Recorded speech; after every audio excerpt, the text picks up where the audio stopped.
Science 2 lesson number 5 towards green energy. तो science 2 का lesson number 5 क्या है? Towards green energy.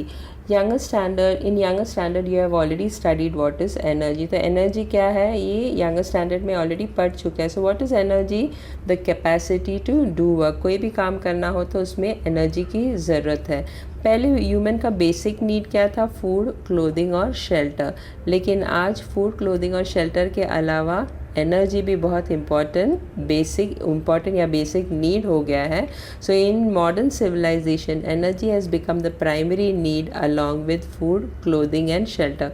कौन से टाइप ऑफ एनर्जी है? जैसे कि mechanical energy, chemical energy, sound energy, light energy etcetera. लेकिन इन सब एनर्जीज में सबसे इम्पॉर्टेंट एनर्जी क्या है? Electricity. So today which energy is more important? Electricity.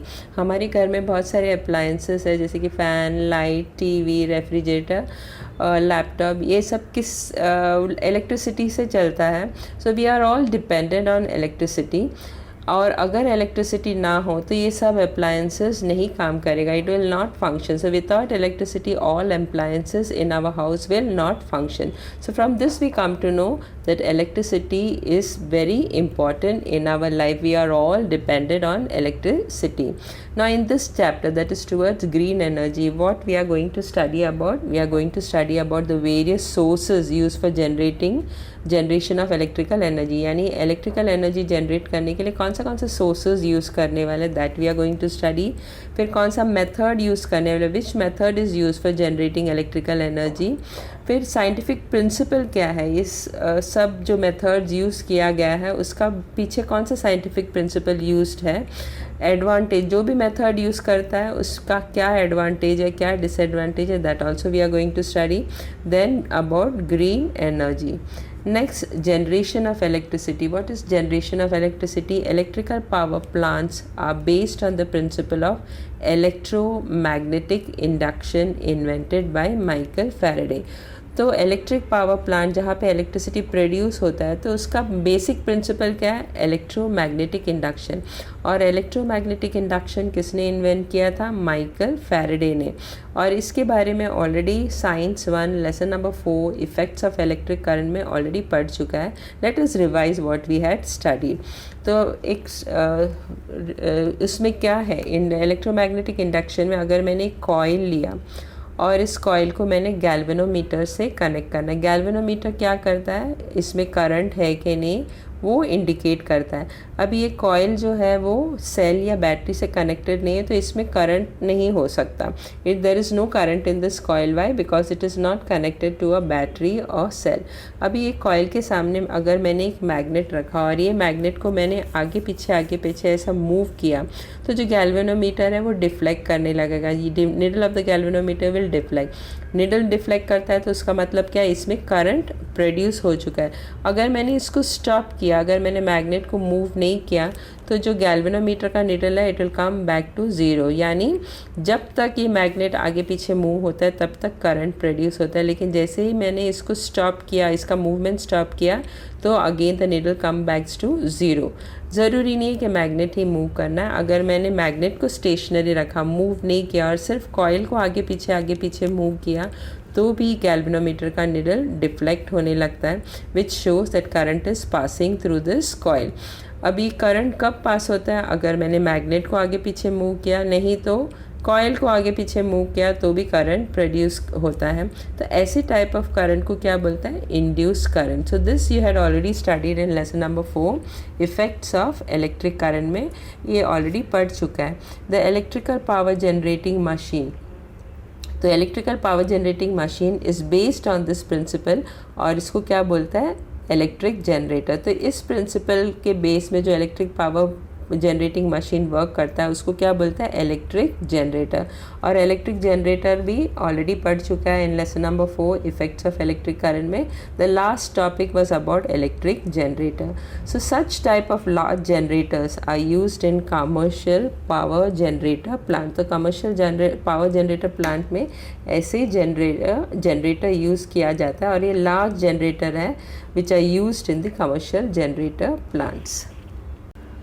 Power station में जहाँ पे इलेक्ट्रिसिटी जनरेट होता है वहाँ पे नोज़ल के थ्रू से हाई वेलोसिटी स्टीम छोड़ा जाता है और ये हाई वेलोसिटी स्टीम जो फ़्लो होता है उसमें काइनेटिक एनर्जी होता है और टरबाइन जो रहता है उसमें ब्लेड होता है और ये जो टरबाइन जो रहता है वो रोटेट होता है और जनरेटर है और जनरेटर और टरबाइन एक दूसरे से शैफ्ट से जुड़ा हुआ रहता है और ट्रांसमिशन लाइन है।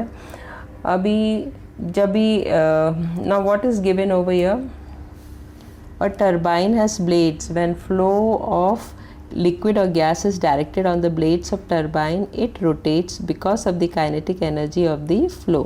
This turbine is connected to electric generator. Thus the magnet in the electric generator starts rotating and electrical energy is produced. Now what is the meaning of this? इसका मतलब क्या है? जब भी नोज़ल से high velocity steam छोड़ा जाता है तो ये हाई वेलोसिटी स्टीम जब फ्लो होता है तो उसमें काइनेटिक एनर्जी होता है। तो जब इसको टरबाइन के ऊपर डायरेक्ट किया जाता है तो जो टरबाइन है वो रोटेट होने लगता है। जब टरबाइन रोटेट होता है तो जो जनरेटर के अंदर जो मैग्नेट है वो भी रोटेट होने लगता है, क्योंकि टरबाइन जब रोटेट होता है तो शाफ्ट भी रोटेट होता है। इस वजह से जो मैग्नेट है जनरेटर के अंदर वो भी रोटेट होने लगता है। जब मैग्नेट रोटेट होने लगता है तो induced current is produced. This induced current is then transmitted to the transmission line. अभी ये जनरेटर के अंदर या मैग्नेट होता है और कॉइल होता है। अभी ये कॉइल इसमें इंड्यूस करंट, इस कॉइल में इंड्यूस करंट प्रोड्यूस करना हो तो या तो मैग्नेट को मूव करना है और कॉइल को स्टेशनरी रखना है, नहीं तो कॉइल को मूव करना है और मैग्नेट को स्टेशनरी रखना है। लेकिन जनरेटर में कॉइल स्टेशनरी रहता है और मैग्नेट जो रहता है वो मूव होता है। जब ये मैग्नेट मूव होता है तो मैग्नेट इस तरह मूव होता है। जब मैग्नेट मूव होने लगता है तो उसके बाजू में जो मैग्नेटिक फील्ड है या लाइन्स ऑफ फ्लक्स है वो भी चेंज होता है। जब मैग्नेटिक फील्ड या लाइन्स ऑफ फ्लक्स चेंज होता है तो कॉइल में इंड्यूस करंट प्रोड्यूस होता है। तो आई रिपीट वंस मोर, अगर मुझे कॉइल में इंड्यूस करंट प्रोड्यूस करना है तो ये लाइन ऑफ फ्लक्स या मैग्नेटिक फील्ड को चेंज करना है। Keep on changing, it should keep on changing continuously. तो ये मैग्नेटिक फील्ड को कंटिन्यूसली चेंज करना हो तो मुझे मैग्नेट मूव करना ज़रूरी है। तो जनरेटर में मैग्नेट मूव होता है, उस वजह से लाइन ऑफ फ्लक्स या मैग्नेटिक फील्ड जो रहता है वो चेंज होता है कंटिन्यूसली और इस वजह से कॉइल में इंड्यूस्ड करंट प्रोड्यूस होता है। तो एग्ज़ाम में ये डायग्राम पढ़ना ज़रूरी नहीं है, they don't ask in the exam the diagram, मगर फ्लो चार्ट है इस लेसन में, बहुत सारा फ्लो चार्ट है, वो फ्लो चार्ट पढ़ना बहुत ज़रूरी है। Now the first flow chart showing generation of electrical energy. अभी proper energy source to run the turbine, यहाँ पे वी हैड स्टडीड कि हाई वेलोसिटी ऑफ स्टीम छोड़ा जाता है, तो इस स्टीम को प्रोड्यूस करने के लिए सोर्स ऑफ एनर्जी की ज़रूरत है। सोर्स ऑफ एनर्जी हर एक पावर प्लांट में अलग होता है, उसके based on this source of energy there are different types of power generating station. तो प्रॉपर एनर्जी सोर्स ज़रूरी है, proper energy source to run the turbine ज़रूरी है। और जब टरबाइन रोटेट होने लगता है तो जनरेटर के अंदर जो मैग्नेट है वो रोटेट होने लगता है और जब जनरेटर के अंदर मैग्नेट रोटेट होता है तो electrical energy is produced. So to generate electricity based on the principle of electromagnetic induction we need generator। इसका मतलब क्या है, ये जनरेटर कौन से प्रिंसिपल के ऊपर बेस्ड है? It is based on electromagnetic induction, और ये इलेक्ट्रोमैग्नेटिक इंडक्शन का प्रिंसिपल के बेसिस से इलेक्ट्रिसिटी प्रोड्यूस किया जाता है पावर स्टेशन में, और इसके लिए जनरेटर बहुत ज़रूरी है। We had studied in the fourth lesson कि इंड्यूस करंट प्रोड्यूस करना हो तो generator, it is with the help of generator we can produce induce current. तो इसके लिए electricity based on electromagnetic induction principle के बेसिस में अगर जनरेट करना है, मतलब इलेक्ट्रिसिटी जनरेट करना on the basis of the principle of electromagnetic induction, we need a generator. अभी ये जनरेटर को रोटेट करने के लिए टरबाइन की ज़रूरत है, और टरबाइन को रोटेट करने के लिए proper source of energy, we need an energy source to run the turbine. So that is what is written over here. To rotate the generator we need turbine, and to rotate the turbine we need an energy source. मैंने पहले ही बताया था कि source of energy हर एक power plant में अलग रहता है, और based on this there are different types of power generating stations. So based on which type of energy source is used to rotate the turbine, there are different types of power generating station. अभी मैंने बताया था कि हर power plant में, हर power station में turbine रहता है, generator रहता है और ट्रांसमिशन लाइन रहता है, सोर्स ऑफ एनर्जी भी रहता है, और हर एक में जो सोर्स ऑफ एनर्जी रहता है वो अलग रहता है. यहाँ पे थर्मल एनर्जी से इलेक्ट्रिकल एनर्जी प्रोड्यूस किया है, इसके लिए इस पावर स्टेशन को क्या कहते हैं? Thermal power station. So thermal energy based electric power station में थर्मल एनर्जी यूज़ किया जाता है. First you concentrate only on this 4 things, 1 2 3 4, इन चारों में ही कॉन्सेंट्रेट करना, बाकी सब भूल जाओ. अभी यहाँ पे ये जो है वो बॉयलर है, you can see over here, I have written over here boiler है, और बॉयलर के अंदर फॉसिल फ्यूल यूज़ किया जाता है, फॉसिल फ्यूल लाइक कोल. अभी इसमें मैंने कोल लिया है, तो coal is used over here. जब ये कोल को बर्न करते हैं तो lots of heat is release. Why lots of heat is release? क्योंकि कोल यहाँ पे थोड़ा बहुत नहीं यूज़ किया जाता है, tons of coal is used over here. तो नेचुरली जब भी टन्स ऑफ कोल जब भी उसको बर्न करते तो इसमें क्या फॉर्म होता है? Heat energy, that is thermal energy. तो जब भी बर्न होता है तो थर्मल एनर्जी बनता है. थर्मल एनर्जी को क्या कहते हैं? Heat energy. तो thermal energy is what? Heat energy. तो जब ये lots of heat energy produce होता है तो इसके अंदर, बॉयलर के अंदर वाटर आता है, तो ये वाटर जब ये हीट एनर्जी को एब्जॉर्ब करता है तो ये water gets converted into steam. That means it changes the state of matter. तो लिक्विड से स्टीम में कन्वर्ट होता है. तो ये वाटर जब इस स्टीम में कन्वर्ट होता है तो इसमें हाई काइनेटिक एनर्जी रहता है, हाई वेलोसिटी रहता है, और ये जब भी हाई वेलोसिटी ऑफ स्टीम को टरबाइन में रिलीज़ करता है तो टरबाइन क्या होता है? रोटेट होने लगता है. तो when the high velocity steam को टरबाइन में फेंका जाता है तो टरबाइन जो रहता है वो रोटेट होने लगता है, और ये जब रोटेट होने लगता है तो जनरेटर के अंदर जो मैग्नेट है वो भी रोटेट होने लगता है, और इस तरह इंड्यूस्ड करंट इज़ प्रोड्यूस्ड, और ये induced current is transmitted to the transmission line. तो I repeat once more. Boiler है, बॉयलर के अंदर क्या? कोल है, वो भी टन्स ऑफ कोल है. जब ये टन्स ऑफ कोल को बर्न किया जाता है तो heat energy, that is thermal energy form होता है, और ये थर्मल एनर्जी या हीट एनर्जी होता है वो वाटर उसको एब्जॉर्ब करता है, and water gets converted into steam. अब ये स्टीम जो रहता है एकदम हाई वेलोसिटी रहता है उसमें, इसके लिए उसमें काइनेटिक एनर्जी रहता है, और इस काइनेटिक एनर्जी की वजह से जब वो टरबाइन के अंदर आता है तो टरबाइन रोटेट होने लगता है. जब टरबाइन रोटेट होने लगता है तो जनरेटर के अंदर जो मैग्नेट है वो भी रोटेट होने लगता है, and when magnet starts rotating the electrical energy is produced over here, that is induced current is produced over here, और ये electrical energy is transmitted to the transmission line. तो अभी ये जो स्टीम जो प्रोड्यूस हुआ था टरबाइन में, अभी ये स्टीम को रिलीज़ नहीं करता है, वो स्टीम को वापस यूज़ करके वाटर में कन्वर्ट करके again it is used in the boiler. अभी इसको, इस स्टीम को वाटर में कैसे कन्वर्ट करता है? When the steam rotates a turbine then the steam comes into the condenser. अभी कंडेंसर में ठंडा पानी आता है. ठंडा पानी कहाँ से आता है? कूलिंग टावर में ठंडा पानी रहता है, कूल्ड वाटर रहता है, और ये कूल्ड वाटर को पंप किया जाता है कंडेंसर में. जैसे ये कूल वाटर अंदर आता है तो स्टीम में जो हीट रहता है वो कोल्ड वाटर एब्जॉर्ब करता है. तो ये ठंडा पानी जो रहता है स्टीम का जो हीट को एब्जॉर्ब करता है, और स्टीम का जो हीट जब रिलीज़ हो जाता है ठंडा पानी उसको एब्जॉर्ब कर देता है, तो स्टीम जो रहता है वो वाटर में कन्वर्ट हो जाता है. It changes the state of matter.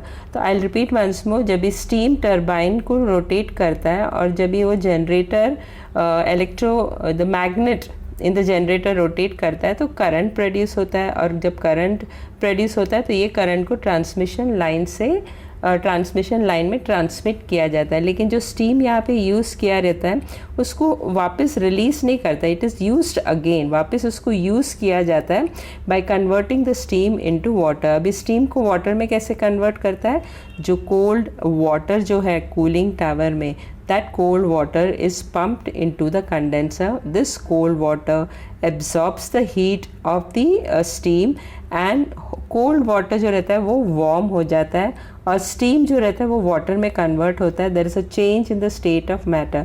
Steam water में क्यों convert हुआ, जो भी heat था steam में वो cold water absorb करता है, इसके लिए steam water में convert होता है और जो वाटर जो स्टीम जो वाटर में कन्वर्ट हुआ रहता है उसको वापस पंप करके बॉयलर में डाला जाता है. तो this way the cycle goes on continuing.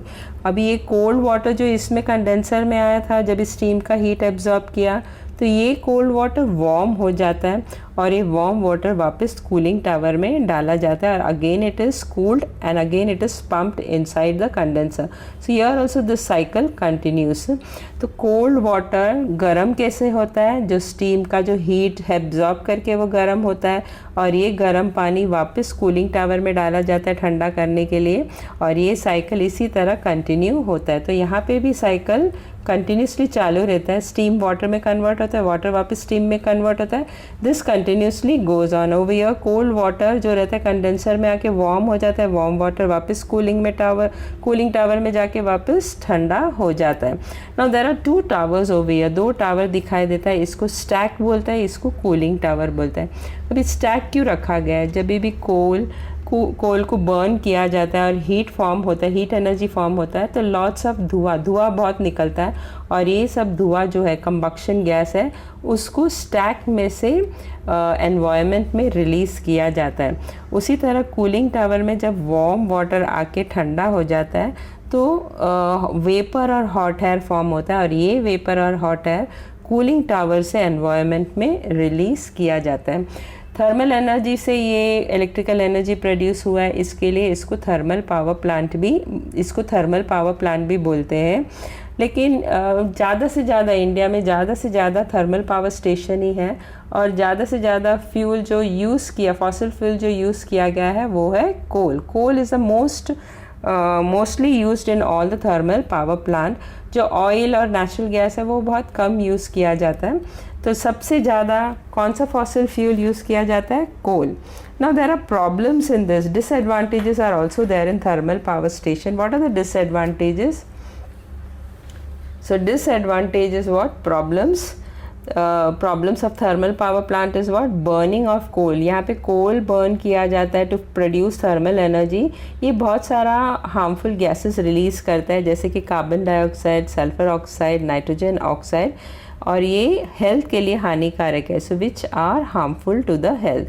तो जो भी हार्मफुल गैसेस, जो बर्निंग ऑफ कोल को बर्न करने पे बहुत सारा हार्मफुल गैसेस प्रोड्यूस होता है. कौन सा हार्मफुल गैस प्रोड्यूस होता है? Carbon dioxide, sulphur oxide, nitrogen oxide और ये हेल्थ के लिए हानिकारक है. It is harmful to the health.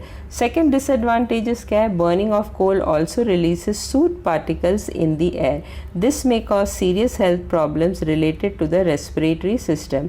Now what is the meaning of soot? Soot का मतलब क्या है? ऐसा काला काला धुआं निकलता है. तो burning of coal also releases soot, मतलब काला पार्टिकल्स निकलता है और ये जब भी एयर में रिलीज़ किया जाता है तो इससे भी सीरियस हेल्थ प्रॉब्लम आता है which is related to respiratory system. Respiratory system का हेल्थ रिलेटेड प्रॉब्लम्स क्रिएट होता है. तीसरा क्या है? अभी कोल बनने में लिए बहुत बिलियंस ऑफ ईयर्स लगा था, लेकिन थर्मल पावर प्लांट में tons and tons of coal is use. तो जिस तरह कोल बनने के लिए बहुत टाइम लगता है लेकिन उसका यूज़ बहुत कुछ लिमिटेशन नहीं रहता है, बहुत ज़्यादा यूज़ किया जाता है. तो ये हो सकता है कि फ्यूचर में there will be limitation on the availability of coal. मतलब फ्यूचर में कोल अवेलेबल कम हो जाएगा या तो अवेलेबल स्कैसिटी हो जाएगा. तो this is a third problem of thermal power plant. अभी ये डायग्राम पढ़ने की ज़रूरत नहीं है, they don't ask in the exam, लेकिन डायग्राम की मदद से जब पढ़ा जाता है तो इसको समझने में बहुत आसानी होता है. So this diagram is not important, लेकिन हर एक पावर प्लांट का फ्लो चार्ट रहता है, that you have to study. So flow chart of this thermal power plant is what?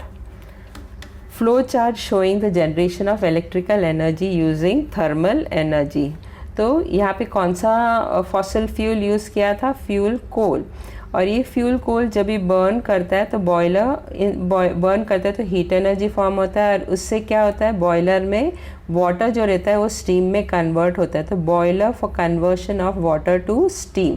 तो फ्यूल कोल के हीट एनर्जी या थर्मल एनर्जी की मदद से बॉयलर में वाटर को स्टीम में कन्वर्ट करता है। और जब ये water gets converted into steam जब भी टरबाइन में रिलीज़ होता है तो टरबाइन जो रहता है वो रोटेट होने लगता है। जब टरबाइन रोटेट होता है तो जनरेटर में जो मैग्नेट है वो रोटेट होने लगता है। इस तरह electrical energy is produced. Now there is one more box over here. Steam जो टरबाइन में रहता है उसको वापस कंडेंसर में रिलीज़ करता है, वहाँ पे स्टीम वापस वाटर में कन्वर्ट होता है। तो system of converting steam back to water. अब जब ये स्टीम वापस वाटर में कन्वर्ट होता है तो वापस उसको बॉयलर में डाला जाता है to convert it into steam. This is one flow chart. Second flow chart is over here, that is energy transformation in thermal power plant. तो कौन सा एनर्जी ट्रांसफॉर्मेशन होता है? जो कोल में रहता है वो उसमें कौन सा एनर्जी रहता है? Chemical energy. जो केमिकल एनर्जी कोल में रहता है जब हीट करता है तो हीट एनर्जी और थर्मल एनर्जी फॉर्म होता है। तो chemical energy gets converted into thermal energy. जब थर्मल एनर्जी वाटर को स्टीम में कन्वर्ट होता है तो स्टीम में कौन सा एनर्जी रहता है? Kinetic energy. So kinetic energy in steam. और जब ये टरबाइन में रिलीज होता है तो टरबाइन भी मूव होने लगता है तो उसमें भी कौन सा एनर्जी रहता है? Kinetic energy. So kinetic energy in turbine, and this kinetic energy gets converted into electrical energy.